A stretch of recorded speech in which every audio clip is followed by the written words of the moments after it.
Esse é apenas um corte do Arquibancada Tricolor e se você quiser conferir o programa na íntegra, é só clicar aqui embaixo. Senna, voltando um pouquinho a falar de ontem, do jogo de São Paulo, né, desse empate que ficou amargo, um empate com um gostinho de derrota para muitos que eu estou trazendo aqui, falar de Maxi Cubeiras, até tem uma aspas dele aqui pós-jogo, que ele traz essa questão principal que a gente comentou sobre a falta de criatividade no São Paulo, de definição de jogadas mesmo, ó.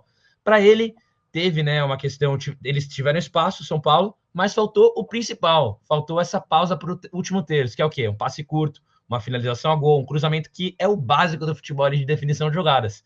Então, faltou isso, ninguém ganhou, e ele acha que é importante realmente seguir somando para classificar para a Copa, a Libertadores. Queria saber de você a opinião. Claro que muita gente fala de Zubeldia, tem que ter um novo treinador para 2025, isso há muito tempo, mas queria saber a sua opinião sobre a comissão como um todo do Luiz Zubeldia, principalmente sobre as substituições, que principalmente quando é o Maxi Cubeiras ali à beira de campo tende a demorar mais, teve aquele jogo contra o Atlético Mineiro que foi bastante polêmico. Então, sua opinião geral assim sobre a comissão técnica do nosso São Paulo. Ontem eu até comentei na transmissão, né, que me surpreendeu com 15 minutos eles mudarem, né, fazerem substituições, isso era muito raro, né, muito rápido, né, mas é o que eu falei, cara, eu acho que assim, eu entendo alguns pontos, eu tento entender quais são os conceitos da comissão técnica, do Zubeldia e tudo, mas eu acho que tem algumas decisões que poderiam ser diferentes, né? Algum colega falou no comecinho do programa aqui no chat, eu perdi a mensagem, que era assim, mas o que que o treinador poderia fazer de diferente, sendo que tinha tantos desfalques e tal? Uma coisa eu acho que ontem poderia ter sido feita, já logo de cara, que houve um improviso do Sabino na lateral, mesmo ele já tendo falado que ele não rende ali, que não é a dele, né? Que ele ajudaria o time, mas que, tipo, não é a dele. Aí ele é escalado na lateral. E todos os lances do Bragantino ontem foram em cima do Sabino. Não é culpa do Sabino, não culpo ele, né? Mas ele foi escalado ali e o pessoal sabendo que não é a dele. Então todos os lances foram lá. Talvez não fosse mais fácil rever isso durante o jogo, de reposicionar o time num esquema de três zagueiros, com o Sabino efetivamente na zaga, e aí você recuar alguém do meio de campo para cobrir ali a ala esquerda. Cara, é uma leitura de jogo. Quem sou eu para falar isso? Eu não sou técnico, né? Mas é um palpite. Então, assim, isso ontem eu acho que foi um erro de decisão tática, por exemplo. Porque a gente tomou um sufoco em alguns momentos do primeiro tempo que poderia ter terminado 3-0 ou 3-1 para o Bragantino no primeiro tempo. E os caras estavam trocando passes dentro da área do São Paulo. Teve dois lances que afetou o lado direito. O Juan Tressoldi, que é um bom zagueiro, me parece um bom zagueiro, me dá essa segurança. A zaga teve que cobrir o lado do Sabino e se deslocar para o lado esquerdo, e o lado direito abriu. Então você tinha um lateral que não marca ninguém, que é o Igor Vinícius, que defensivamente é muito fraco. E aí o Vici... Como que era o nome dele? Vinicinho, né? Ele... Vinicinho.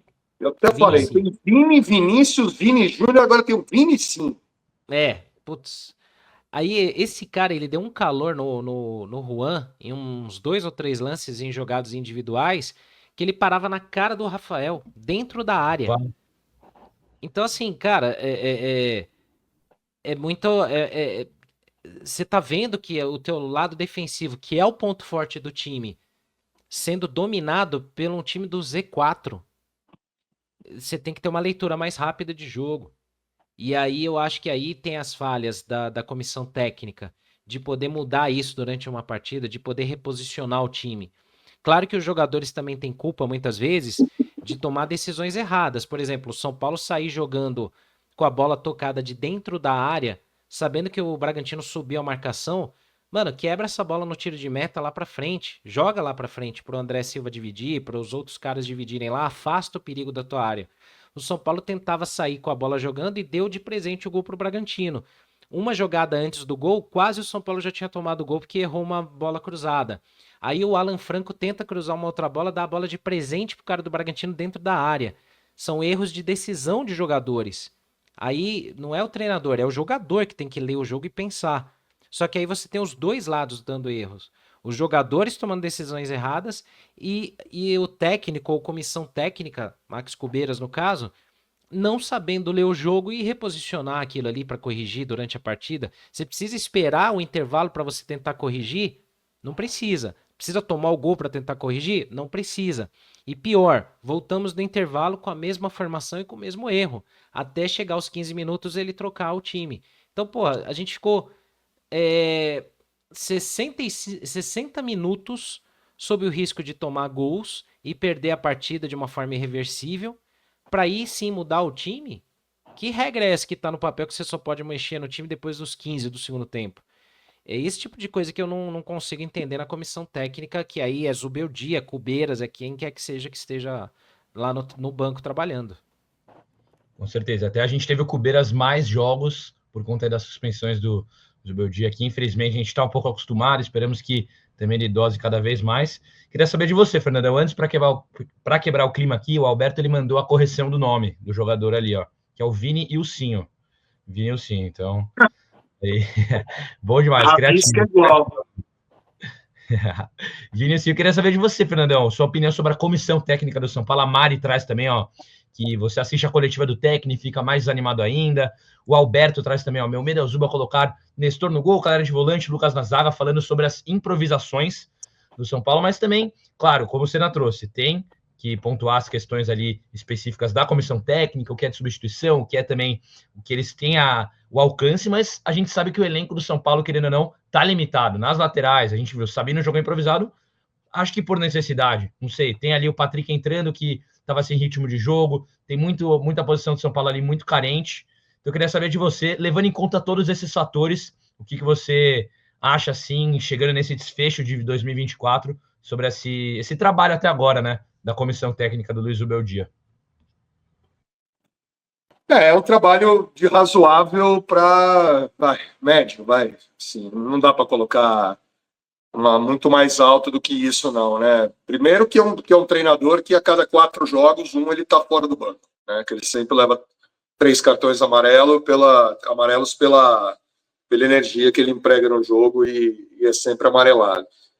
E eu concordo com você, né? Ontem, de forma até surpreendente, né? Que o Cubeiras mexeu na equipe rápido, eles normalmente mexem depois dos 25, 30 minutos, às vezes mais do que isso só, mas mexidas ontem, uma bem interessante, para acertar o lado esquerdo, né? Que o Sabino ontem foi um desastre, tanto na saída de bola, quanto na tentativa de lançamento, quanto o apoio que não tem, né? Porque ele é um zagueiro, gente. Ele não é um lateral, ele é um zagueiro de quase 2 metros de altura, gigantesco, que não vai para a linha de fundo cruzar, não tem habilidade. Ele consegue ter um bom passe, é isso que ele consegue ter e ser rebatedor, como todo zagueiro se espera. Mas muito pouco, né, Pedrão? Você ter alterações ontem, por exemplo, você tira o Ferreirinha, não sei se foi por questão de lesão, aí põe o Rodrigo Nestor, que não vai, né? Não tem. É um gol que fica para a história, mas no conjunto da obra dele no São Paulo é muito pouco que entrega, né? Ele tira o André, deixa o time sem centroavante, bota o Luciano para jogar lá praticamente dentro da área, o Luciano não pega na bola, e pior ainda, começa a dar chilique, reclamar. São alterações muito questionáveis de uma comissão técnica que, ao mesmo tempo que parece perdida em alguns momentos, não tem as opções para colocar dentro de campo num nível de jogo que o São Paulo deveria ter, né? Por peças que não estão jogando e também por escolhas errôneas dos seus técnicos e auxiliares. Então é muito isso, não dá para esperar uma grande mudança. São jogos pontuais que o São Paulo acaba tendo algumas boas atuações, como foi com o Bahia, como foi com o Vitória, com o time reserva. Não são 3, 4 jogos que o São Paulo consegue jogar muito bem. Muito pela questão da ausência de jogadores acima da média para poder decidir jogos e muitos também pelos treinadores que não fazer as mudanças corretas. E tem bastante gente que falou no começo do nosso programa aqui, que também eu estou escutando bastante nos últimos dias, tem até 2 comentários aqui recentes, Sená, sobre o William Gomes. Ó, o Paulo Nobre falou, essa regra de substituição só não valeu com o William Gomes. O Rodrigo comentou um pouquinho sobre o seu comentário e também falou que ele meio que torrou o William Gomes. Então eu queria saber de você também, a gente não sabe se torrou, porque depois da partida contra o Botafogo, que na minha visão o William Gomes sentiu a pressão ali, né, no jogo do Morumbi, foi substituído, ok, saiu lá um pouquinho antes do esperado da partida, mas ele não aparece mais. Não lembro se ele entrou depois desse jogo. Se entrou foi muito pouco, então Pedrão, a gente já viu que ele tem potencial, né, Fernandão? o William Gomes, ele passou um período com a seleção sub-20, no comando do Ramon Menezes, né, ex-técnico da principal, jogador do Vasco. Então ele foi para aqueles jogos não, treinamentos só, né? Então ele foi convocado, ficou muito tempo sem treinar. Se bem que não ia mudar muita coisa ele treinar no dia a dia também, né? Porque treinar no São Paulo é artigo de luxo, porque os jogadores não passaram. Para quem não sabe, o São Paulo nesse período de data FIFA não passou vários dias só no treinamento. São Paulo foi fazer exame, foi fazer evento, foi fazer outras coisas também, que os jogadores não ficaram só. Então o William Gomes, ele passou por esse período, ele não treinou diretamente com o time nos últimos. Não sei se é essa a causa dele não jogar, mas teve essa questão também. Gostou? Deixa seu like, se inscreve no Arquibancada Tricolor e a gente se vê numa próxima.